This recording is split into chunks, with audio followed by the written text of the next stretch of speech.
పైన ఉన్న పెద్దలందరూ కూడా మీ ఆసనాల్లో మీ పేర్లతోటి సగౌరవంగా మీ పేర్లు రాసి ఆసనాలన్నీ మీ ఆసనాల్లో వెళ్ళాల్సి కోరుతున్నాం. దయచేసి అన్న కూర్చోండి, అన్న నల్లపేట కూర్చోండి, అన్న కూర్చోండి. ప్రసాద్ గారు మీ ఆసనాల్లో కూర్చోండి.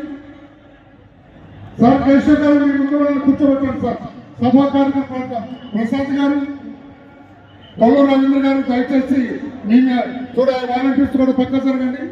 వాలంటీర్స్ గుంపుగా ఉండొద్దమ్మా. ఆ రెడ్ షర్ట్ పక్కన చాలా కాన్స్పిక్యూస్ కనిపిస్తున్నా పక్కన. దయచేసి మీ ఆసనాల్లో కూర్చోవాలండి. ఎవరైనా ముందు తిరుగుతున్నవారు అతను ఎవరు చూడమ్మా. ఈ ఆఫ్ కోర్ట్ ముందుకు రండి. No further moments. కార్యక్రమం ప్రారంభించుకుందాం.